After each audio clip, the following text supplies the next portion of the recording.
আচ্ছা হুম হুম হুম শিওর। আপনার নাম বলেন।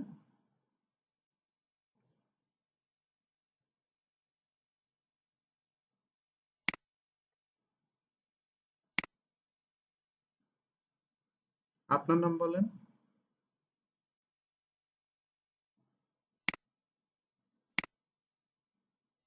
ওকে। তো আমরা শুরু থেকে দেখেছি এসইও কি, এসইও কিভাবে কাজ করে, এসইওর গুরুত্ব কি। তারপরে আমরা দেখলাম সার্চ ইঞ্জিন রেজাল্ট পেজ কি, তারপরে আমরা দেখলাম সার্চ ইঞ্জিন কিভাবে কাজ করে, তারপরে আমরা দেখলাম র্যাঙ্কিং ফ্যাক্টর গুলো কি কি, মানে কোন কাজগুলো করলে একটা ওয়েবসাইট গুগলে র্যাঙ্কে আসবে আমরা দেখলাম। তারপরে আমরা দেখলাম এসইওর মধ্যে কমন টার্ম কিগুলো আছে। তারপরে আমরা দেখলাম হচ্ছে যে এসইওর স্টেপ কি, কি কি কাজ আমাদের আসলে এসইওর মধ্যে করতে হয়, একটা সাইট র্যাঙ্ক করাতে গেলে কি কি কাজ করতে হয়। তো প্রথমে আমরা জানলাম যে টপিক রিসার্চ করতে হবে। টপিক রিসার্চটা আমি আপনাদেরকে মানে একটা ভিডিও লিংক দিছিলাম আমার, ওটা দেখে দেখে নিতে বলছিলাম। তারপরে আমরা শিখছি কিওয়ার্ড রিসার্চ কিভাবে করতে হবে, কিওয়ার্ড রিসার্চের উপরে আমাদের ক্লাস হয়ে গেছে এবং আমরা প্র্যাকটিক্যালি কিওয়ার্ড রিসার্চ করার চেষ্টা করছি। তারপরে হচ্ছে অন পেজ অপটিমাইজেশন, মানে হচ্ছে অন পেজ এসইও। আমরা অন পেজ এসইওটাকে অনপেজ কি সেটা আমরা জানার চেষ্টা করছি। আমরা একটা ওয়েবসাইটের মধ্যে কন্টেন্ট পাবলিশ করে র‍্যাঙ্ক ম্যাথের দ্বারা আমরা এটা করছি। আজকে আমরা শিখবো টেকনিক্যাল এসইও। ঠিক আছে? তো আসলে এই টেকনিক্যাল এসইও সম্বন্ধে বলে দিই। আসলে টেকনিক্যাল এসইও অনেকেই এখানে না জানা থাকতে পারে। এটা টোটালি একটা টেকনিক্যাল পার্ট। সাউন্ডে সমস্যা করতেছে।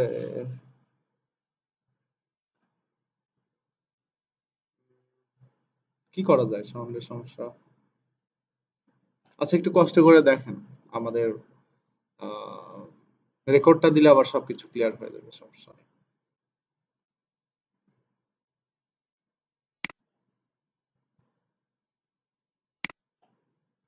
এই জুম সফটওয়্যারটি আসলে এরকম, কিছু করার নেই।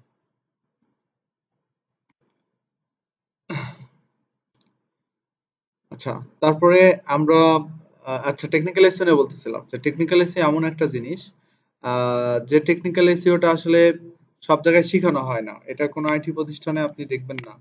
জাস্ট এক বিআইটিএম ছাড়া টেকনিক্যাল এসইও কেউ করে না। বিআইটিএম টেকনিক্যাল এসইও এর উপরে আলাদাভাবে কোর্সই ছাড়ছে। মেবি ওরা ভালো একটা অ্যামাউন্ট নেয়, ঠিক আছে? তো আমাদের এই কোর্সের মধ্যে আপনারা টেকনিক্যাল এসইও শিখতে পারছেন, মানে হলো যে আপনারা একটা প্রফেশনাল জিনিস শিখে গেলেন, আপনাদের কিন্তু কোনো খরচ হচ্ছে না, ঠিক আছে? সো ফ্রিতে কিন্তু টেকনিক্যাল এসইওটা ভালোভাবে শিখে যেতে পারছেন। যেহেতু এটা সব প্রতিষ্ঠানে করায় না, বাংলাদেশে মাত্র একটা প্রতিষ্ঠানে টেকনিক্যাল এসইও ভালো করে করায়। আর এক্সপার্টদের মধ্যে মাত্র ২-৩ জন করায়, সেটা হচ্ছে এমডি ফারুক খান করায়, এনএস শামীম করায়, আর আমি করাই। এছাড়া আপনি খুব মানে যত প্রতিষ্ঠানে এসইও কোর্স করেন, যত প্রতিষ্ঠানে ডিজিটাল মার্কেটিং শিখেন, এই টেকনিক্যাল এসইও আপনাকে কেউ শিখাবে না, ঠিক আছে? তো চলুন আমরা দেখি টেকনিক্যাল এসইওর মধ্যে কি কি জিনিস আছে। এগুলো আমরা দেখে ফেলছি অন পেজ এসইও টেসইও। তো অন পেজ এসইও এই স্লাইডটাতে একটু চোখ বুলায় নেন, ঠিক আছে? যে কিভাবে করতে হয় অন পেজ এসইও। মোটামুটি ৩ থেকে ৫টা আর্টিকেল থাকতে হবে। বেসিক অপটিমাইজেশনের কাজগুলো করতে হবে। হ্যাঁ, আর্টিকেল গুলো পাবলিশ করতে হবে। পাবলিশ করার সময় আর্টিকেলের ইউআরএলটা চেহারা হবে এরকম। আর টাইটেল ট্যাগটা কেমন হবে? টাইটেল ট্যাগটা হবে হচ্ছে এক্সাম্পল টাইটেল, তারপরে একটা হাইফেন, তারপর হচ্ছে একটা ব্র্যান্ড নেম, এভাবে হবে টাইটেল। টাইটেলটা ৫০ থেকে ৭০ ক্যারেক্টারের হবে। টাইটেলটা যেন ইউনিক হয় এটা আমাদের ইনশিওর করতে হবে, ঠিক আছে? তারপর মেটা ডিসক্রিপশনটা হবে হচ্ছে ১৬০ ক্যারেক্টারের। মেটা ডিসক্রিপশনটার মধ্যে আমাদের অবশ্যই কিওয়ার্ড পুট করতে হবে। কিওয়ার্ডের ডেনসিটি দেখতে হবে, আমাদের কিওয়ার্ড যেন কন্টেন্টের মধ্যে 0.5 থেকে 2% উপরে না থাকে, ঠিক আছে? আমাদের ইন্টারনাল লিঙ্ক গুলো দিতে হবে, আমাদের ইমেজ গুলো অপটিমাইজ করতে হবে, কিওয়ার্ড প্রমিনেন্সি ঠিক রাখতে হবে। প্রমিনেন্সি মানে হচ্ছে আমাদের কিওয়ার্ড গুলো কন্টেন্টের শুরুতে যেন থাকে, এটা ইনশিওর করতে হবে। সোশ্যাল মিডিয়ার আইকন গুলো যেন থাকে, মানুষ যেন সোশ্যাল মিডিয়া শেয়ার করে। তো আমি একটু অন পেজ এসইওটাও রিভিউ করে দিলাম, হ্যাঁ? তারপরে আমরা টেকনিক্যাল এসইও তে যাই। দেখেন টেকনিক্যাল এসইও কি, আজকে আমাদের টপিক হচ্ছে এটাই। Technical SEO can make or break your ranking. Technical SEO আপনার র্যাঙ্কিং কে যেমন মানে তৈরি করতে পারে, আবার ভেঙেও দিতে পারে, ঠিক আছে? টেকনিক্যাল এসইওর কাজ ভালোভাবে করলে একটা সাইট গুগলে ইজিলি র্যাঙ্ক পায়। ঠিক আছে? তো আবার যদি টেকনিক্যাল এসইওর মধ্যে গ্যাপ থাকে, একটা সাইটের র্যাঙ্ক একবারে কোথা থেকে কোথায় নামায় দিবে সেটা মনে করেন যে গুগলও জানে না। ফরচুনেটলি ফিক্সিং টেকনিক্যাল এসইওর প্রবলেম ইজন্ট হার্ড। যদি সাইটে টেকনিক্যাল প্রবলেম থাকে এটা আসলে খুব কঠিন না ফিক্স করা, but specially if you follow the item on this checklist. আমি এখানে একটা চেকলিস্ট দিছি। আচ্ছা, এটা পিডিএফ তো যার কারণে এরকম আসতেছে, এটা পিপিটি তে নিলে ভালোভাবে দেখা যাবে। তো এই যে এটা হচ্ছে চেকলিস্ট, এখানে অন পেজ এসইওর টপিক গুলো সম্বন্ধে বলা আছে। তো আমরা যদি এই চেকলিস্টটা ফলো করি তাহলে আসলে আমাদের এটা কঠিন কিছু হবে না, কঠিন কোনো ব্যাপার না, আমরা করতে পারবো।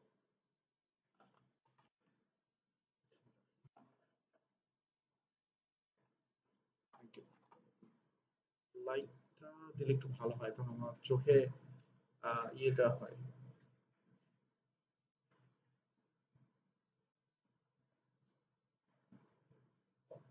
এখানে আমি বরাবর লাইটটা দেন,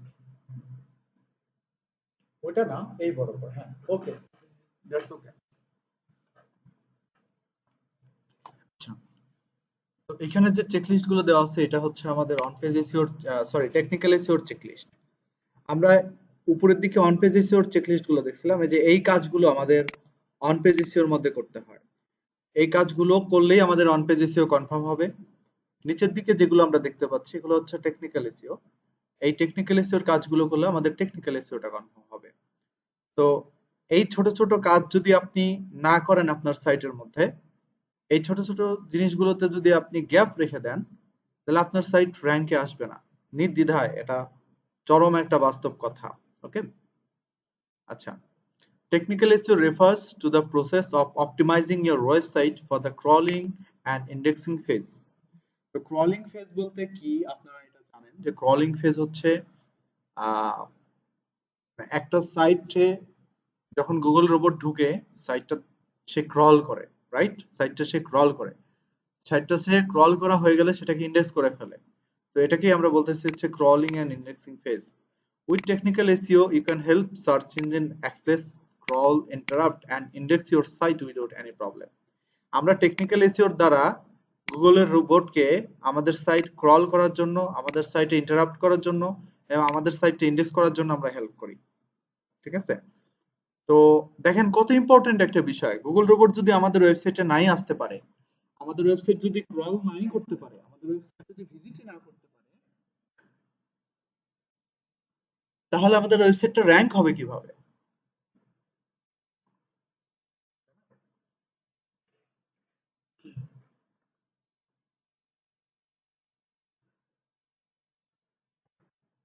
টেকনিক্যাল এসইওর প্রথম ধাপ হচ্ছে verify your website in Google search console. আমাদের ওয়েবসাইটটা গুগল সার্চ কনসোলে ভেরিফাই করতে হবে। তো গুগল সার্চ কনসোল কি?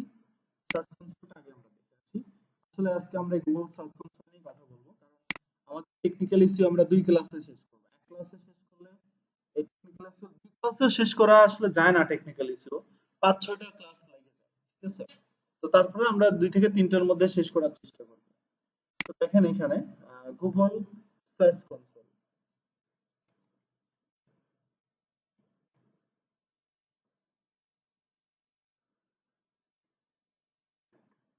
তো গুগল সার্চ কনসোল কি? গুগল সার্চ কনসোল হলো যে গুগলের একটা নিজস্ব software, improve your performance on Google search. Okay, the Google Search Console and report help you to measure your website search traffic and performance, fix issue, and make your site shine in Google search result. মানে একটা ওয়েবসাইটে traffic কেমন আসতেছে, performance কেমন, ওই সাইটের মধ্যে কি ধরনের সমস্যা আছে, সেই সমস্যাগুলো সলভ করা, এভরিথিং সলিউশন দেয় হচ্ছে গুগল সার্চ কনসোল। তো এটা দিয়ে আমরা কি কি করতে পারি? আমাদের কন্টেন্টটা অপটিমাইজ করতে পারি সার্চ অ্যানালাইটিক্স এর জন্য। আমরা আমাদের কন্টেন্টকে গুগলে খুঁজে পাবো এই সার্চ কনসোলের দ্বারাই। তো আমাদের সাইটটা গুগলের সার্চ কনসোলে সাবমিট করার পরে আমরা কি কি সুযোগ সুবিধা পাচ্ছি? আমাদের সাইটে আমরা ট্রাফিক গুলোকে দেখতে পারতেছি, যারা সার্চ করে আমাদের সাইটে কি পরিমাণে পিপল আসতেছে গুগলে সার্চ করার মাধ্যমে। তারপরে আমরা আমাদের সাইটের পারফরমেন্স দেখতে পারবো। তারপরে আমরা দেখতে পারবো আমাদের সাইটের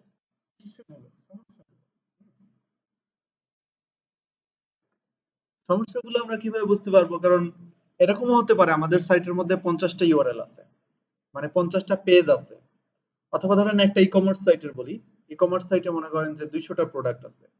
200টা প্রোডাক্টের মধ্যে সবগুলো প্রোডাক্ট গুগলে মানে ইন্ডেক্স হয়ে গেল, কিন্তু 10টা প্রোডাক্ট মনে করেন ইন্ডেক্স হচ্ছে না। 10টা প্রোডাক্টের মধ্যে প্রোডাক্ট ইস্যু আছে, ঝামেলা আছে। তো তখন ওই ইস্যুগুলো আপনি বুঝতে পারবেন কিভাবে আসলে যে আপনার প্রোডাক্ট গুলো গুগলে ইন্ডেক্স হয় নাই, গুগল রোবট আপনার সাইট ইন্ডেক্স করে নাই, আপনি কিভাবে বুঝবেন? কোন টুলস এর মাধ্যমে বুঝবেন? কোন সফটওয়্যার এটা আপনাকে বলে দিবে না। একমাত্র গুগল সার্চ কনসোলের দ্বারাই আমরা এটা বুঝতে পারি যে আমাদের সাইটের মধ্যে সমস্যা আছে। তো গুগলের যে সার্চ ইঞ্জিন, এখানে আমাদের ওয়েবসাইট র‍্যাঙ্ক করাতে গেলে আমাদের ওয়েবসাইট অবশ্যই গুগলের সার্চ কনসোলে রাখতে হবে, আমাদের গুগলের সার্চ সার্চ কনসোলে সাবমিট করতে হবে। ঠিক আছে? তো সাবমিট করার জন্য আমাদের এখানে জাস্ট স্টার্ট নাও এ ক্লিক করব। আমরা কি করতেছি, আমাদের সাইটটা গুগলের সার্চ কনসোলে সাবমিট করতেছি। তো এখানে খেয়াল করে দেখেন, এখানে একটা ওয়েবসাইট অলরেডি মানে এখানে আমি ডিরেক্ট ঢুকে গেলাম। তো আপনাদের এরকম ডিরেক্ট ঢুকবে না, আপনাদের জিমেইল দিয়ে সাইন আপ করতে বলবে। সাইন আপ করার পরে আপনাদের এখানে আসবে অ্যাড এ প্রপার্টি। যখন অ্যাড এ প্রপার্টিতে ক্লিক করবেন তখন এই দুই ধরনের অপশন আসবে। অ্যাড এ প্রপার্টি মানে হচ্ছে যে আমরা এই অ্যাড এ প্রপার্টি অপশনের দ্বারা আমাদের ওয়েবসাইটটা গুগল সার্চ কনসোলে সাবমিট করব। ঠিক আছে? আমাদের ওয়েবসাইটটা গুগল সার্চ কনসোলে সাবমিট করব এই অপশনের দ্বারা। তো একটা ওয়েবসাইট গুগল সার্চ কনসোলে দুই ভাবে সাবমিট করা যায়। একটা হচ্ছে ডোমেইন ভেরিফিকেশনের মাধ্যমে, আর একটা হচ্ছে ইউআরএল ভেরিফিকেশনের মাধ্যমে। ডোমেইন ভেরিফিকেশন করতে গেলে আমাদের কিছুটা ঝামেলা পোহাতে হবে। যেমন হলো যে আমাদের ডিএনএস ভেরিফিকেশন করা লাগতে পারে। ডিএনএস ভেরিফিকেশন কি? ডিএনএস কি আসলে? ডিএনএস হচ্ছে ডোমেইন নেম সার্ভার। ডিএনএস হচ্ছে ডোমেইন নেম সার্ভার। তো এই ডোমেইন নেম সার্ভারের ভেরিফিকেশন করা হয় হচ্ছে cPanel এর মাধ্যমে। cPanel এ আপনাকে জোন এডিটরে যেতে হবে, জোন এডিটর থেকে এটা করতে হবে। অথবা আপনি যেখান থেকে ডোমেইনটা কিনছেন সেখানকার অ্যাডভান্স ডিএনএস এ গিয়ে আপনাকে একটা টিএক্সটি রেকর্ড বসানো লাগতে পারে।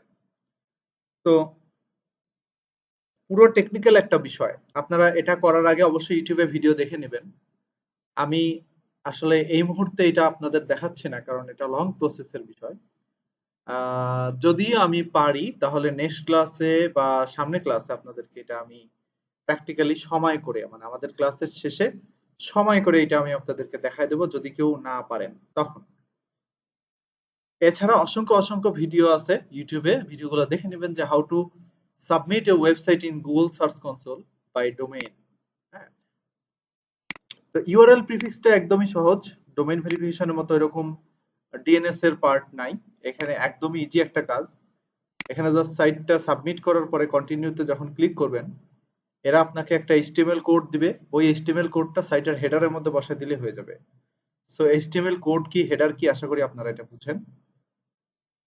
আপনাদের আমি এইচটিএমএল শিখাইছিলাম, তাই না? হেডারের মধ্যে কি থাকে? টাইটেল থাকে। আর কি থাকে হেডারের মধ্যে? হেডের মধ্যে মেটাও থাকে, হেডের মধ্যে টাইটেলও থাকে, হেডের মধ্যে মেটা ট্যাগ থাকে। সো এরা আপনাকে যে কোডটা দিবে ওটা হচ্ছে এক ধরনের মেটা কোড। আমি এখানে একটা দেখাই, উম, যেটা আমাকে ভেরিফাই করতে বলবে। ধরেন এই okay? তো এই যে দেখেন, দুই ভাবে ভেরিফাই করা যাবে। একটা হচ্ছে ডিএনএস প্রোভাইডারের মাধ্যমে টিএক্সটি রেকর্ড দিয়ে। কিভাবে বলছে? Sign in your domain to domain name provider and copy the txt record in the DNS configuration and paste it, then verify now. আমি যদি এখান থেকে মেথড চেঞ্জ করি, অনেকভাবে মেথড চেঞ্জ করা যাবে। যাই হোক, তারপর আমি এটা হচ্ছে ডিএনএস ভেরিফিকেশনের সিস্টেম। সাইটটা সাবমিট করলে এরকম দেখা যাবে। আমি আরেকটা সাইট দেখাই যেটা ডিএনএস ভেরিফাই না, সেটা নরমাল ভেরিফিকেশন। এটা দেখাই আমি, দেখছেন? নরমাল ভেরিফিকেশন মানে হচ্ছে যে ইউআরএল ভেরিফিকেশন। এটা খুব সহজ। এটা হচ্ছে দুই ভাবে করা যায়। একটা হচ্ছে আপনি এই ফাইলটা ডাউনলোড করে cPanel এ আপলোড করে দিতে পারবেন, অথবা এখান থেকে মেথডটা চেঞ্জ করে HTML ট্যাগে চলে যাবেন। গিয়ে এরা আপনাকে একটা HTML কোড দিবে, যে এটা হচ্ছে সেই ভেরিফিকেশন কোড। এই কোডটা ওয়েবসাইটের হেডারের মধ্যে বসে দিতে হবে। দেখেন এখানে গুগল ইনস্ট্রাকশন দিয়ে দিছে, copy the meta tag below and paste into your site home page. এই কোডটা আপনার ওয়েবসাইটের হোম পেজের মধ্যে বসাতে হবে। It should go in the head section. এটা সাইটের হেড সেকশনে বসাতে হবে। বিফোর দ্য বডি সেকশন, মানে বডি শেষ হওয়ার আগে, মানে বডি শুরু হওয়ার আগে, বডি শুরু হওয়ার আগে হেডের মধ্যে যে কোনো একটা জায়গায় বসায় দিলেই হয়ে যাবে এটা। তারপরে আপনি যখন কোডটা বসাবেন, বসানোর পর এখানে ভেরিফাইতে ক্লিক করার সাথে সাথে আপনার অনারশিপ ভেরিফাই হয়ে যাবে। আর যখন অনারশিপটা ভেরিফাই হয়ে যাবে, তখন এইভাবে, এই যে এইভাবে পারফরমেন্স দেখতে পারবেন সেই সাইটের। যে সাইটের অনারশিপ ভেরিফাই করবেন সেই সাইটেরই পারফরমেন্স দেখতে পারবেন।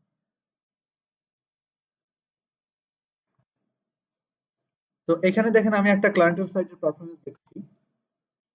আমি তার সাইটে এখানে পারফরমেন্সে ক্লিক করব। তো এটা আমার ক্লায়েন্টের ওয়েবসাইট। দেখেন তার সাইটে ৮,৭৫০ ইমপ্রেশন হয়েছে, এবং তার সাইটে ১০১টা ক্লিক করছে। সাইটটা কিন্তু একদমই নিউ। দেখেন এই যে ৬/৯/২০, ৬/৯/২০ এই তারিখে কিন্তু গুগলের কাছে সাইটটা সাবমিট করা হয়েছে ৬/৯/২০। তারপরে দেখেন ৬/৯ থেকে এই যে কতটুকু সময়, সাইটের পজিশন দেখেন, এভারেজ পজিশন হচ্ছে ১২। যদি কেউ কানাডিয়ান ফার্মেসি লিখে গুগলে, সে ৪ নাম্বার পজিশনে চলে আসে। How it is possible?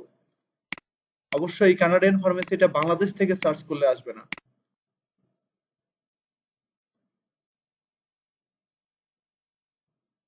ঠিক আছে? বাংলাদেশ থেকে আসবে না, এটা ইউএসএ থেকে এটা সার্চে আসবে, ঠিক আছে?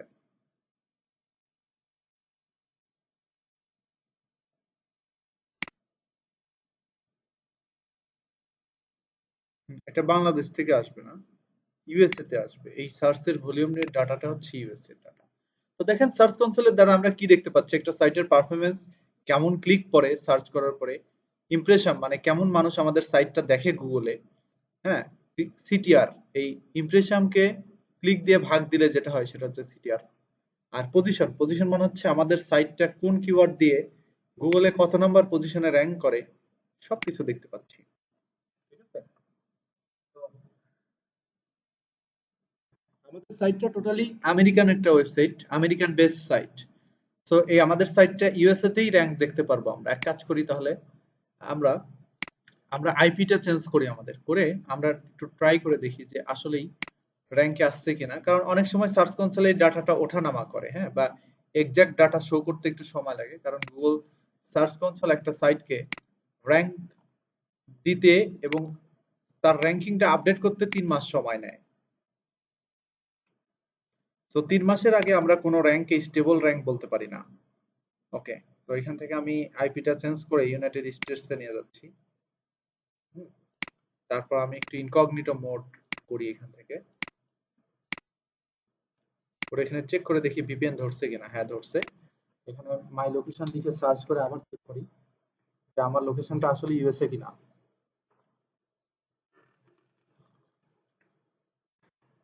হ্যাঁ, আমার লোকেশনটা ইউএসএ। আমি এখন নিউ ইয়র্কে আছি। এখন আমি এভাবে সার্চ করি কানাডিয়ান ফার্মাসি।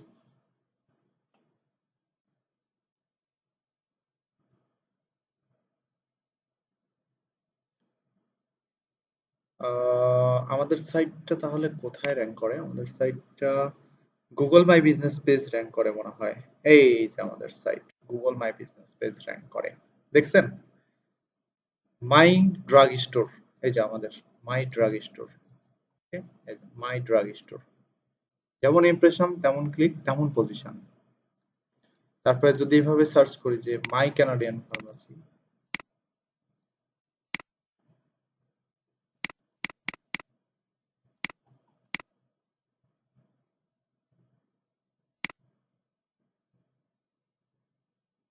তাও আমাদের জিএমবিটা আগে আসে। আমাদের জিএমবিটা আসলে র্যাঙ্ক করে গুগলে, বুঝছেন?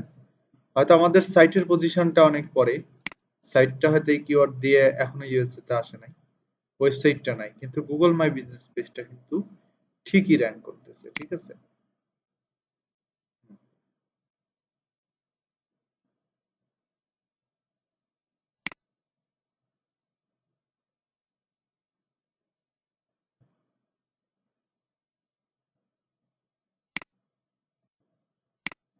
Online Canadian pharmacy.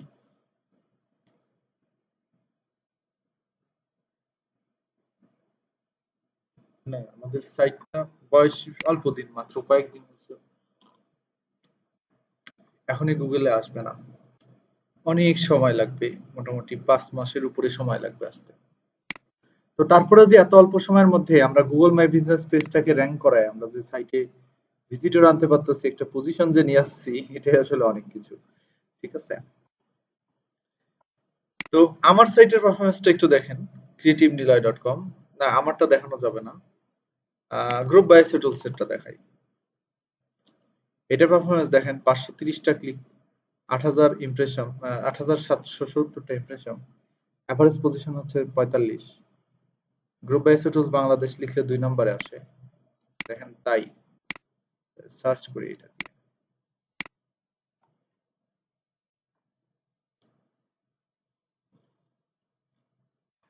এই যে সাইট দেখছেন, 2 3 এটা ওঠানামা করে। তারপরে এটা দিয়ে আমার পজিশনটা অনেক পরে। গ্রুপ বাই টুলস বিডি দিয়ে ভালো, এসইও টুলস বিডি দিয়ে কততে আছে একটু দেখি।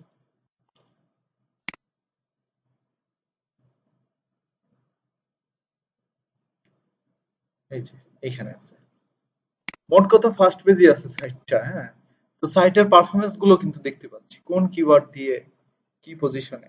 গ্রুপ বাই দিয়ে 4-এ আসে,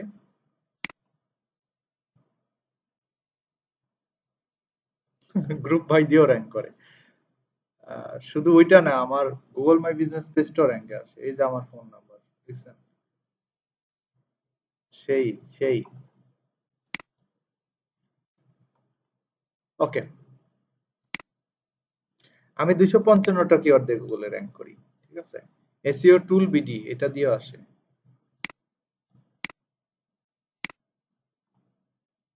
ছোট ছোট কিওয়ার্ড দিয়ে র্যাঙ্ক পাচ্ছি কেন জানি গুগলে, এই যে চলে আসছে সাইট। ঠিক আছে, অনেক কিওয়ার্ড, মোটামুটি 200 কিওয়ার্ড দিয়ে র্যাঙ্ক পায় আমার সাইট। হ্যাঁ, তো দেখছেন আমরা সার্চ কনসোলের দ্বারা কিন্তু সব দেখতে পাচ্ছি। তারপরে এটা হচ্ছে নোটিফিকেশন সেকশন।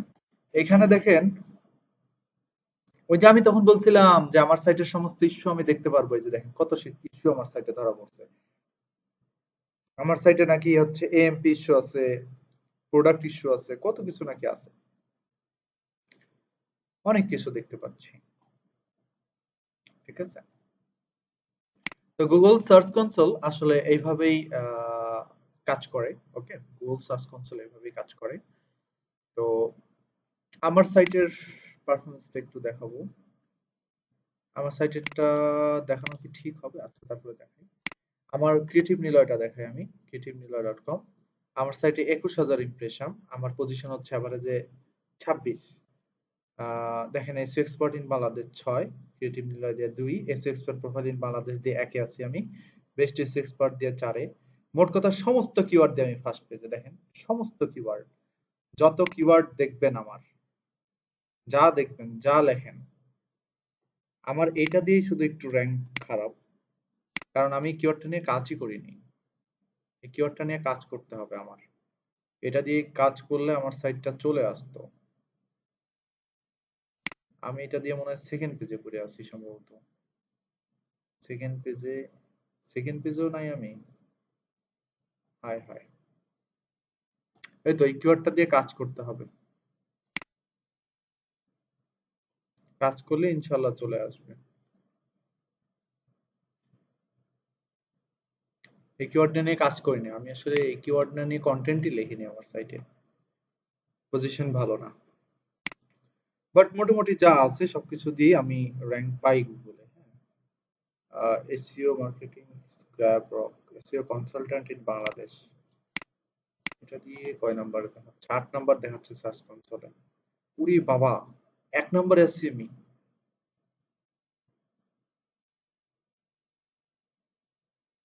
উরি বাবা রে বাবা,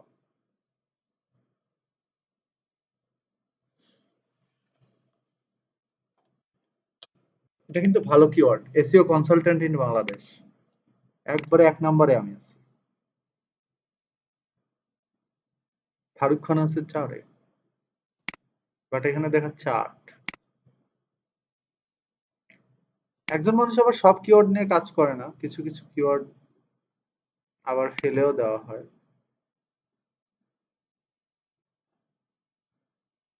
digital marketing and SEO expert in Bangladesh, কত লম্বা একটা কিওয়ার্ড। এটা আমার এক স্টুডেন্টের ওয়েবসাইট, এ আমার কন্টেন্ট রাইটিং হিসাবে কাজ করে। এই যে আমি, যাক ওর সাইটটা তো র্যাঙ্কে আসছে, ভালো। মানুষ মানে র্যাঙ্কে আসলে মানুষ হচ্ছে খুশি হয় না, আমি খুশি হই, ঠিক আছে, যা আসুক সমস্যা কি। Best SEO training in Bangladesh, এটা দিয়ে আমার Google my business page rank করার কথা, এটা দিয়ে আমার সাইট র্যাঙ্ক করে না।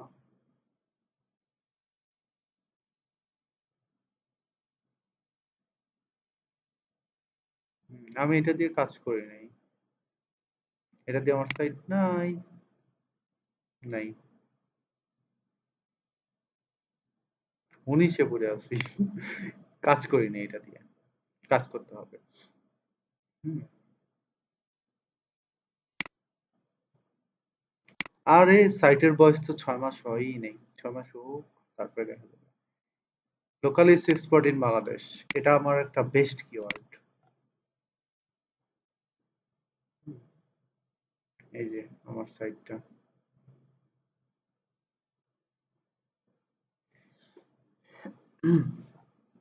এটা একটা ভালো কিওয়ার্ড।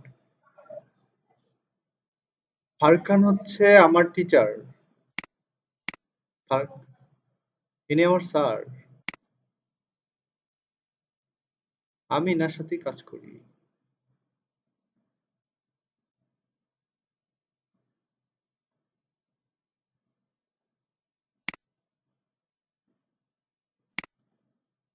এমডি ফারুক খান।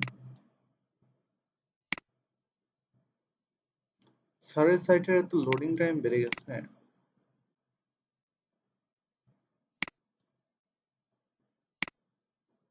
এই যে আমার প্রোফাইল দেখলে বুঝতে পারবেন, দেখাই দাঁড়া।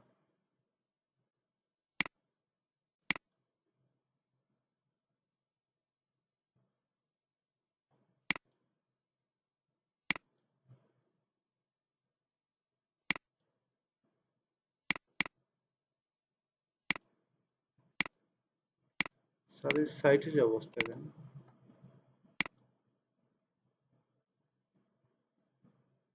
গুগলে এক ধরনের শয়তান পার্টি আছে বুঝছেন, গুগলে না আসলে বাংলাদেশে এক ধরনের শয়তান পার্টি আছে।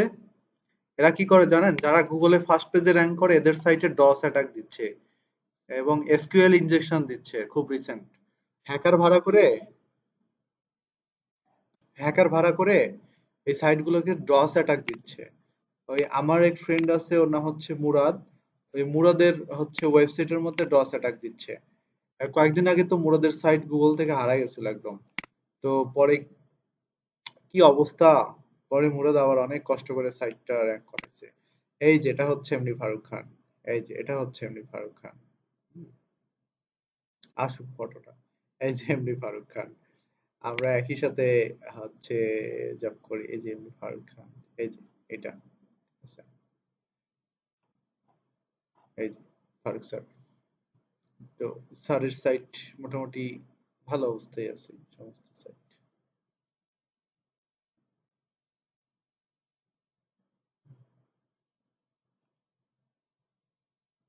তো আমরা একই কোম্পানিতে জব করতাম একই সাথে। মানে এখানে আপনি গুগলে এই সমস্ত কিওয়ার্ড দিয়ে যাদেরকে র্যাঙ্কে দেখবেন আসলে এগুলো আমরাই, বুঝতে পারছেন, যেমন এই যে মুরাদ। হ্যাঁ, হ্যাঁ পারবেন না কেন, এই যে মুরাদ, এ কিন্তু আমার স্কুল ফ্রেন্ড, মানে আমরা ক্লাস 3 থেকে একসাথে পড়ি। এর এর বাড়ি আমার হচ্ছে গ্রামের পাশে, বুঝতে পারছেন। তো এই মুরাদ, তারপর হচ্ছে ফারুক খানের সাথে তো আছি। খালি এই যে এইডারে চিনি না, রিমন সরকার, এইডারে চিনি না। বাকি এখানে মোটামুটি যা আছে এগুলোরে আমি চিনি, সবাইরই জানি আমি, বুঝতে পারছেন। তারপরে মিস্টার ফারুক, হেরেও চিনি আমি। তারপরে এনএস শামীম আছে কিনা, এনএস শামীমের সাইটের অবস্থা খারাপ, এই যে এনএস শামীম, এরেও চিনি। এ খুব পরিচিত একটা মানুষ।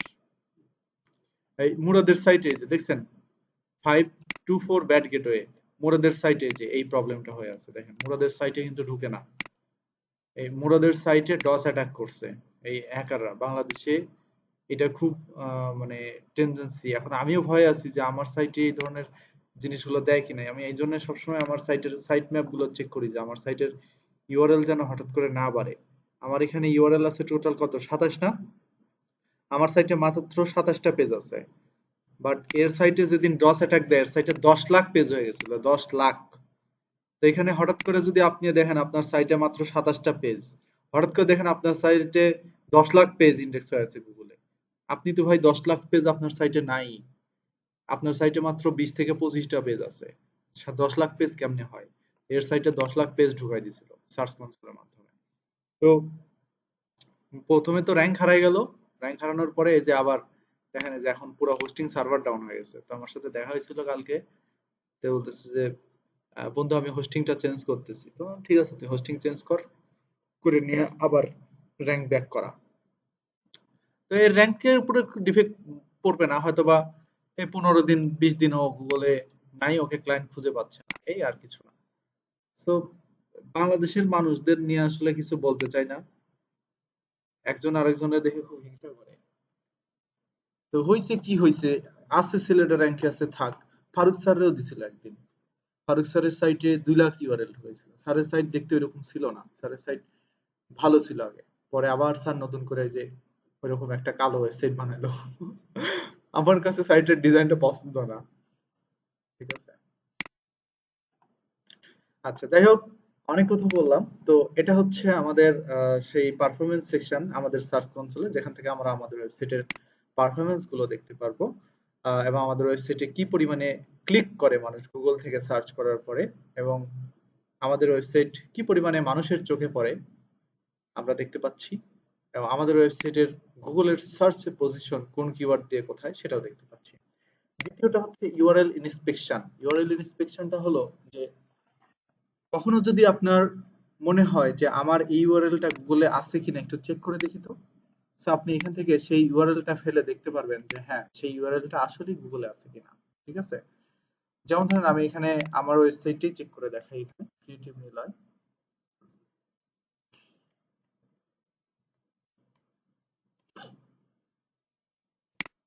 মানে creativeniloy.com, এটা কপি করতেছি, এখানে আমি ছাড়লাম, আমি এন্টার দিলাম।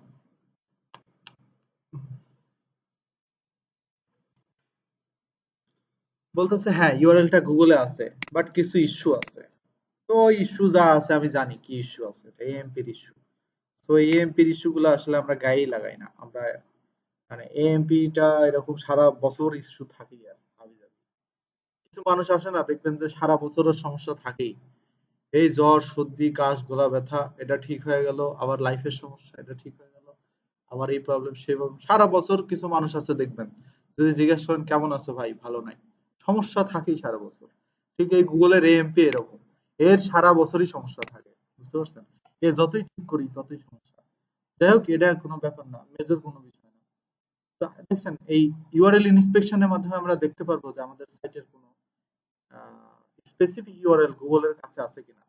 তো যদি কখনো দেখেন যে আপনার এই ইউআরএলটা গুগলের কাছে নাই, তো আপনি এখান থেকে নিচ দিয়ে এখানে একটা অপশন আছে যে রিকোয়েস্ট ইন্ডেক্সিং, ওখানে ক্লিক করে আপনারা গুগলের কাছে ইন্ডেক্সিং রিকোয়েস্ট পাঠাতে পারবেন। এই যে রিকোয়েস্ট ইন্ডেক্সিং, যদি কখনো দেখেন যে ইউআরএলটা গুগলে নাই, যদি বলে যে URL is not on Google, তখন এখান থেকে রিকোয়েস্ট ইন্ডেক্সিং এ যদি দেন, তাহলে গুগল রোবট আপনার ওয়েবসাইটে ভিজিট করতে আসবে।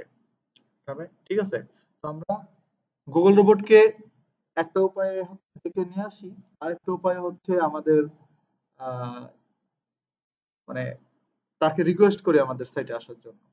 আমরা যখন আমাদের সাইটে রোবট টিএক্সটি নামের কোডটা ব্যবহার করি তখন অটোমেটিক্যালি কিন্তু গুগলের রোবট আমাদের সাইটে আসে, এসে ভিজিট করে যায় নিজ দায়িত্বে। কিন্তু যদি কখনো দেখি যে না আমাদের সব ইউআরএল ইন্ডেক্স করছে কিন্তু একটা ইন্ডেক্স করে নাই, ভুল ক্রমে এটা ইন্ডেক্স হয় নাই গুগলে, তো এটা আমরা এখান থেকে ইন্ডেক্সের জন্য রিকোয়েস্ট করতে পারবো। এটা হচ্ছে কাভারেজ। কাভারেজ মানে হচ্ছে যে বললাম ইন্ডেক্সের বিষয়, আমার সাইটে টোটাল 27টা পেজ আছে, যদি কখনো ভুল করে গুগল একটা পেজ ইন্ডেক্স না করে ফেলে তখন তো সমস্যা। কারণ আমার ওই এসইও এর পেজটাও র্যাঙ্ক করাতে হবে, এসএমএম এর পেজটাও র্যাঙ্ক করাতে হবে, প্রত্যেকটা পেজই আমার র্যাঙ্ক করাতে হবে। সো আমার একটা পেজ যদি গুগল ইন্ডেক্স না হয় আমার জন্য কিন্তু খারাপ, আমাকে আগে দেখতে হবে পেজের মধ্যে কি ইরর আছে। তো যদি কোনো ইরর থেকে থাকে, যদি রোবট টিএক্সটি দ্বারা কোনো কিছু ব্লক করা থাকে, বা কোনো 404 পেজ থেকে থাকে যেটা গুগল ইন্ডেক্স করতে পারতেছে না, সেই সমস্ত জায়গায় এখানে ইররটা শো করবে। দেখেন আমার সাইটে কোনো ইস্যু নাই, একবারে জিরো ইরর। আমার 27টা পেজ আছে আমার ওয়েবসাইটে, আমার 27টা পেজই ভ্যালিড, এই যে গ্রিন সিগন্যাল। তো যদি কোনো একটা পেজে সমস্যা থাকতো সেই পেজ এখানে ইরর আকারে দেখাতো যে একটা পেজ ইরর আছে, এবং সেই ইররটা এখানে শো করতো। কিভাবে করতো দেখেন, একটা ইরর অলরেডি একটা সাইটে আছে, আমি দেখাই সাইটটা। আহ, আমার গ্রুপ বাই এসওতেই মনে হয় আছে সম্ভবত। দেখছেন 3টে ইরর আছে, দেখেন 3টে ইরর আমার গ্রুপ বাই এসওতে, 3টে ইরর আছে। ওই আমার কোন জানি একটা সাইটে 40, কোন জানি একটা লিংকে 404 ধরছে, কোথায়, কার্ড পেজ আর চেক আউট পেজ। এটা তো আমি জিন্দেগিতেও ইন্ডেক্স করাবো না, এটা তো আমি ইচ্ছে করে বন্ধ করে রাখছি, ঠিক আছে। তো যাই হোক, এই জন্য এটা ইরর ধরছে। কাভারেজ ইস্যু মানে হচ্ছে গুগল রোবট আপনার সবগুলো পেজ যখন কাভার করতে পারবে না, সবগুলো পেজ যখন ইন্ডেক্স করতে পারবে না, দু একটা স্পেসিফিক পেজে যখন ঝামেলা হবে বা আপনি নিজেই বন্ধ করে থুয়ে দিবেন, তখন এরকম ইরর গুলো শো করবে। তো এখানে আমি এসে দেখতেছি যে হ্যাঁ আমি নিজেই বন্ধ করে রাখছি, বাট অনেক সময় হয় যে আপনি কিছুই করেন নাই, কোনো পেজ আপনি বন্ধ করেন নাই, বাট এমনিতেই আপনার সাইটে এখানে ভ্যালিড পেজ মানে হওয়ার কথা 40টা দেখাচ্ছে 35টা, তো তখন বাকি 5টা কই গেল? বাকি 5টা ইরর দেখতে পারবেন এখানে। তো সেই ইরর গুলো এখান থেকে চেক করতে পারবেন, ঠিক আছে।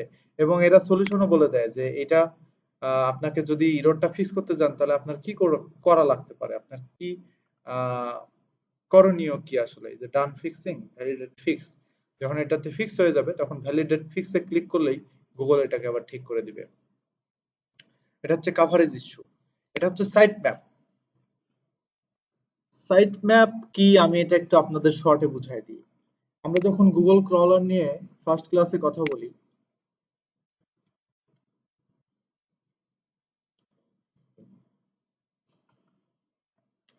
তো ইমেজটা দেখলে বুঝতে পারবেন। এই যে গুগল ক্রলার শুধু এক্সএমএল ডাটা বুঝতে পারে, তাই না? প্রত্যেকটা সাইটে গিয়ে গিয়ে সে সাইটের ইউআরএল গুলো চেক করে, টোটাল কয়টা ইউআরএল আছে, সমস্ত ইউআরএল চেক করে তার ডাটাবেজে জমা করে। তো ইউআরএল এ যে ঢুকবে, চেক করবে ইউআরএলটা কিসের উপরে, বুঝবে, এই বুঝার জন্য যে ভাষাটা, সেই ভাষাটাকে বলা এক্সএমএল ভাষা।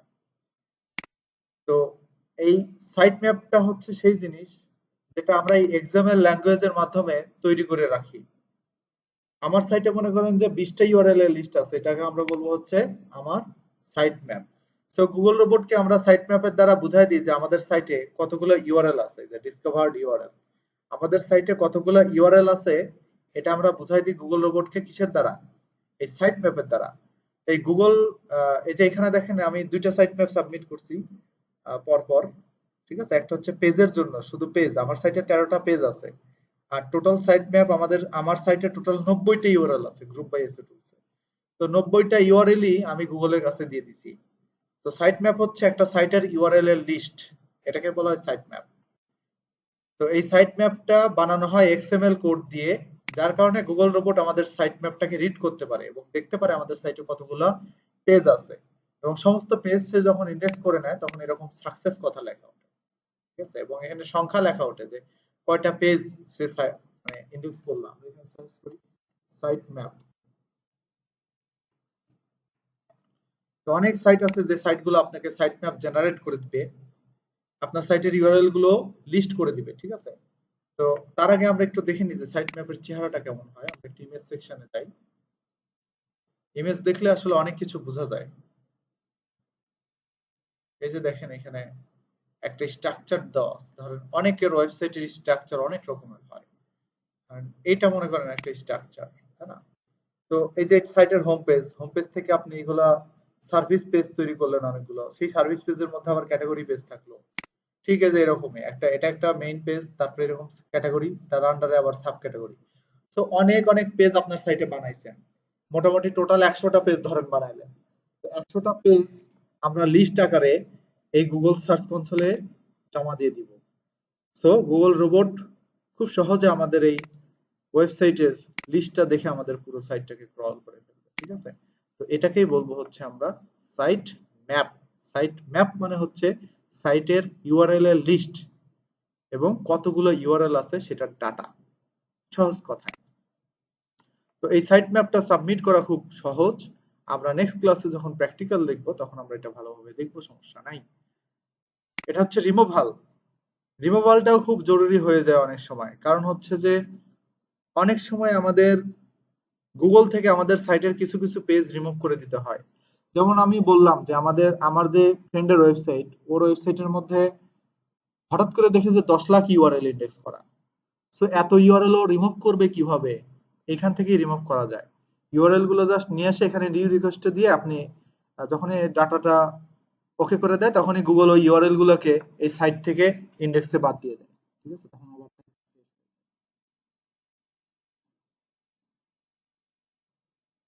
তারপরে হচ্ছে এখানে কোরে ফাইলটা এটা দেখাই। কোর ওয়েব ভাইটালের মধ্যে আমরা দেখতে পারবো যে আমাদের ওয়েবসাইটের মোবাইল ফ্রেন্ডলিনেস কতটুকু এবং এটা ওয়েবে কতটুকু ভিজিবল, ঠিক আছে, এবং কতগুলো পোর ইউআরএল আছে সেগুলো। এটা আসলে খুব বেশি দরকার নাই আমাদের জন্য। আমাদের এই মোবাইল ইউজিবিলিটি খুব দরকার। মোবাইল থেকে আমাদের পেজগুলো লোড নিচ্ছে কিনা। এই যে মোবাইলে আমাদের সবগুলো পেজ ভ্যালিড। যদি এখানে কোনো পেজ মোবাইলের জন্য আনফিট থাকতো এখানে এরর দেখাতো। কারণ দেখেন মোবাইল সার্চে গুগল খুব গুরুত্ব দিচ্ছে, ঠিক আছে।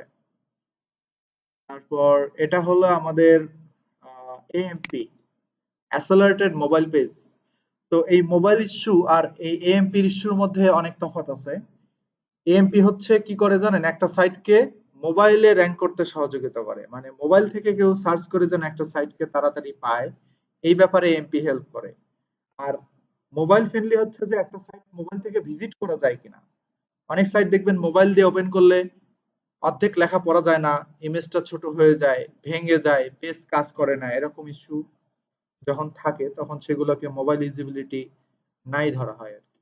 বাট এএমপিটা কিন্তু মোবাইল ইউজিবিলিটির মতো না। এএমপি হচ্ছে যে একটা সাইটকে মোবাইলে সার্চে র্যাঙ্ক করানোর ক্ষেত্রে হেল্প করে এমপি। তো এখানে এমপি তে বললাম না যে এর সারা বছরই ইস্যু থাকে, ইরোর থাকে। সো সব ইরোর দেখার দরকার নাই। দেখেন এই যে ম্যান্ডেটরি অ্যাট্রিবিউট মিসিং হয়েছে, এটা ঠিক করলে পরের দিন আবার আরেকটা ঝামেলা ধরবে নি। সো দরকার নাই, এগুলো অটোমেটিক্যালি ইস্যুগুলো আসে, অটোমেটিক্যালি নিজেই ফিক্স হয়ে যায়। সো আমাদের এগুলা নিয়ে কোনো টেনশন করার দরকার নেই, ঠিক আছে। এটা হচ্ছে ব্রেড কাম। ব্রেড কামটা আমি সাইটে ইউজ করি না। সো আপনারাও সাইটে ব্রেড কামটা ইউজ করার দরকার নাই, ঠিক আছে। এটা একটা আনইজি ফিল করি আমি এটা ইউজ করার জন্য। প্রোডাক্ট, সাইটের মধ্যে টোটাল গুলো কতগুলো প্রোডাক্ট আছে, প্রোডাক্টে কতগুলো ওয়ার্নিং আছে, 4টা ওয়ার্নিং আছে এখানে। আমি ওয়ার্নিং গুলো আসলে ঠিক করব এবং এগুলো যখন ঠিক করে আপনাদেরকে আমি দেখাবো তখন আপনারা বুঝবেন। Site link search box, site link search বক্সটা খুব ইম্পর্টেন্ট একটা জিনিস। দেখেন আমি এখানে গুগলে সার্চ করলাম হচ্ছে একটা কিওয়ার্ড দিয়ে, কিওয়ার্ডটা হচ্ছে ধরেন এরকম, ধরেন যে আমি এখানে গ্রুপ বাই টুলস লিখে সার্চ করছি অথবা গ্রুপ বাই টুলস লিখে সার্চ করলাম। তো এই যে দেখছেন সার্চের ডাটাটা কিভাবে আসছে, এই যে পেজ আকারে দেখছেন একটা রেজাল্ট, তারপরে এখানে আমার সাইটের পপুলার পেজগুলো আসছে। বাট অন্য কিওয়ার্ড দিয়েও তো আমি এখানে সার্চ করছি, এই যে এটা দিয়ে সার্চ করার পরে তো আমাদের এরকম রেজাল্ট আসছে না কই। বাট এখানে দেখেন কত সুন্দর একটা রেজাল্ট আসছে। এটাকে আমরা বলি হচ্ছে সাইট লিংক সার্চ বক্স। তো এটা একা একা আসে না, এটা আমাদের একটু আহ, একটা কোড বসাতে হয়, কোডের মাধ্যমে এটা আসে, ঠিক আছে। তো এই সাইট লিংক সার্চ বক্সটা ভ্যালিড কিনা এখানে একটু দেখে নিতে হবে। দেখেন আমাদের সাইট লিংক সার্চ বক্সটা ভ্যালিড। আমি কিন্তু গ্রুপ বাই টুলস এর সাইটই দেখালাম আপনাদেরকে, আমাদের এটা ভ্যালিড। তো ভ্যালিড যার কারণে আমাদের এটা এইভাবে একটা সুন্দর স্নাইপেট শো করতেছে। তারপর আহ তারপর কি আছে, লিংক। আমাদের সাইটে কি কি ইন্টারনাল লিংক আছে, কি কি এক্সটার্নাল লিংক আছে, এগুলো আমরা দেখতে পাচ্ছি এবং কোন কোন সাইটের সাথে আমাদের সাইটকে কানেক্ট করে রাখছি সেগুলো দেখতে পাচ্ছি এবং কি কি টেক্সট দিয়ে সাইটগুলোতে কানেক্ট করছি সেগুলো দেখতে পাচ্ছি। খুব ইম্পর্টেন্ট একটা বিষয়, ঠিক আছে। আমরা অন পেজ এসে যখন করি আমরা ইন্টারনাল এক্সটার্নাল লিংক করছিলাম না, আমরা কোনো কিওয়ার্ড ধরে ধরে লিংক করছিলাম।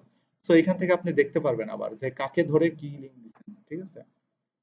তারপর এটা হচ্ছে সেটিং অপশন। এখানে আমাদের আর বেশি দরকার নাই। যদি কোনো অনার এখানে আলাদাভাবে থাকে তাহলে সেই অনারকে এখান থেকে ম্যানেজ করতে পারবেন। আর হচ্ছে এখানে আর আপাতত কিছু প্রয়োজন নাই। তো এই হলো আমাদের সার্চ কনসোলের ওভারভিউ। এটার দ্বারা আমরা মোটামুটি আমাদের সাইটের অনেক কিছু ইন্টারনাল ইস্যু থেকে শুরু করে আমাদের সাইটের পারফরমেন্স, আমাদের সাইট কেমন গুগলে র্যাঙ্ক করলো, আমাদের ওয়েবসাইটের কাভারেজ ইস্যু আছে কিনা, আমাদের ওয়েবসাইটের টোটাল ইউআরএল লিস্ট গুগলের কাছে পৌঁছালো কিনা, আমাদের ওয়েবসাইটটা মোবাইল ফ্রেন্ডলি কিনা, আমাদের ওয়েবসাইটটা মোবাইল থেকে সার্চে পাওয়া যাচ্ছে কিনা, আমাদের ওয়েবসাইটের প্রোডাক্ট কতগুলো আছে, প্রোডাক্টের ইস্যুগুলো আছে কিনা, আমাদের সাইটের মধ্যে ইন্টারনাল এক্সটার্নাল লিংক ঠিক মতো করলাম কিনা, হ্যাঁ কত কিছু দেখতে পাচ্ছি। সিকিউরিটি এন্ড ম্যানুয়াল অ্যাকশন আছে, এখানে আরো অনেক কিছু আছে। এখানে ক্রল স্ট্যাটাস, ইন্টারন্যাশনাল টার্গেটিং, এটা একটা ইম্পর্টেন্ট বিষয়। এখান থেকে আমরা দেখতে পারবো, এখান থেকে আমাদের দেখা না, এখানে আমাদের একটু সিলেক্ট করে দিতে হবে কষ্ট করে। এখানে কান্ট্রিতে যাব, গিয়ে আমরা এখান থেকে কান্ট্রিটা সিলেক্ট করে দেবো গুগলকে, যে আমরা এই সাইটটা কোন কান্ট্রিতে র্যাঙ্ক করাতে চাচ্ছি। আমি এখানে বাংলাদেশ দিছি, যদি আমি এটা ইউএসএ তে র্যাঙ্ক করাতে চাইতাম তাহলে গুগলকে বলে দিতাম যে আমার সাইটটা ইউএসএ তে র্যাঙ্ক করবে, তাহলে গুগল আমার সাইটটাকে ইউএসএ তে প্রায়োরিটি দিত বেশি। ঠিক আছে, সো আমি এখানে গুগলকে বলে দিচ্ছি যে আমার সাইটটা বাংলাদেশে র্যাঙ্ক পেলে হয়ে যাবে, সমস্যা নাই। ঠিক আছে, তো যার কারণে এখানে বাংলাদেশ দেখাচ্ছে। তো আশা করি আপনারা সার্চ কনসোলটা বুঝতে পারছেন। আর হচ্ছে আমি আপনাদেরকে একটু কেস স্টাডি দিচ্ছি, আপনারা যেটা করবেন। আমার এখানে তো টেকনিক্যাল এসইওর চেকলিস্ট আছেই, তারপরে আমি আপনাদের এটা দিব না। আপনারা এক কাজ করবেন, এখানে গুগলে সার্চ করবেন যে technical SEO checklist, technical SEO এভাবে সার্চ করবেন। সার্চ করার পরে দেখবেন এখানে ব্যাকলিঙ্কর সাইট আছে এবং এইচরেফ এর একটা খুব সুন্দর আর্টিকেল এখানে আছে। তো এই আর্টিকেলটা পুরোপুরি ভাবে সবাই পড়বেন, সবাই পড়বেন এবং একটা মাইক্রোসফট ওয়ার্ড ফাইল নেবেন, নিয়ে বাংলায় সুন্দর করে এই চেকলিস্টটা লিখবেন। বেসিক এসইও চেকলিস্ট, এক নম্বরে কি আছে, ইনস্টল ইউএসটিসিও, দুই নম্বরে হচ্ছে ক্রিয়েট আ সাইট ম্যাপ, একটা সাইট ম্যাপ ক্রিয়েট করতে হবে। এটুকু পড়বেন, পড়ে আপনি যেটুকু যা বুঝছেন সেটা বাংলায় লিখবেন। সো এক একজন এক একটা ইউআরএল ওপেন করে করে সেটাকে বাংলায় কেস স্টাডি করে নিজেরা লিখতে পারেন। ঠিক আছে, তো আমি আপনাদের এটুকু দিচ্ছি, আপনারা এটা করেন এবং পুরো আর্টিকেলটা পড়বেন। আপনাদের অনেক সময় দিচ্ছি, একবারে 5টা পর্যন্ত সময় দিচ্ছি। ঠিক আছে, পড়েন। আপনাদের এইটাই কাজ আসলে। ঠিক আছে, কারণ টেকনিক্যাল এসইওটা করানোর আগে আমি একটু টেকনিক্যাল পার্টগুলোর বেসিক জিনিস সবাইকে জানতে বলি, পড়তে বলি। তাছাড়া হয় কি, টেকনিক্যাল এসইও অনেকে শেখার সময় হা করে তাকায় থাকে যে এইচটিটিপিএস কি, ব্রোকেন লিঙ্ক কি, ভাই এগুলো তো জানি না আমি। স্কিমা মার্কআপ নাম শুনলেই মাথা খারাপ হয়, রিডাইরেক্ট মাথার মধ্যে আসেই না। তো এই জন্য আমি বলতেছি যে এই আর্টিকেল গুলো একটু সবাই পড়েন, কারণ এখানে অনেক বিস্তারিত সুন্দর করে লেখা আছে। পড়ে পড়ে অ্যাটলিস্ট একটু হলেও বোঝার চেষ্টা করেন বেসিক জিনিসগুলো। তারপরে আমি যখন ক্লাসে আপনাদের এই জিনিসগুলো আবার প্র্যাকটিক্যালি দেখাই দিব, তখন আপনাদের একটুও বুঝতে কষ্ট হবে না। তাছাড়া সত্যিকার কথা বলতেছি, টেকনিক্যাল ইস্যু বুঝবেন না, টেকনিক্যাল ইস্যু কিন্তু খুবই কঠিন একটা জিনিস। এবং এটা কিন্তু মানে যারা ওয়েবসাইটের পার্টে খুবই ভালো তারা ছাড়া অনেকেই আছে বেসিক বুঝে না, ওরা বুঝতে চায় না কিন্তু। ঠিক আছে, সো কাইন্ডলি এটা স্টাডি করেন, করে একটা সুন্দর মাইক্রোসফট ওয়ার্ড নেন, সেই মাইক্রোসফট ওয়ার্ডের মধ্যে কি বুঝছেন আসলে প্রত্যেকটা পয়েন্ট বাই পয়েন্ট বাংলায় সুন্দর করে লেখেন, লিখেন। এবং যদি তাও না লিখতে পারেন অ্যাটলিস্ট ওভারভিউ গুলো লেখেন, যে এটা হচ্ছে টেকনিক্যাল এসইও, এই হচ্ছে টেকনিক্যাল এসইও এর কাজ, আর টেকনিক্যাল এসইও এর মধ্যে এই পার্ট আছে এবং এই পার্টগুলোর এই কাজ। জাস্ট এইটুকু লিস্ট করেন, আর কিচ্ছু করতে হবে না। ঠিক আছে, অ্যাটলিস্ট নামগুলো হলেও মাথায় আসুক, নামগুলো হলেও মাথায় আসুক, যে loading speed, schema markup, 301 redirect, robot TXT, at least নামগুলো হলেও মাথার মধ্যে আসুক। এই জিনিসগুলো একটু দেখেন, হ্যাঁ, পড়াশোনা করেন। বুঝতে পারছেন আমি কি বলছি?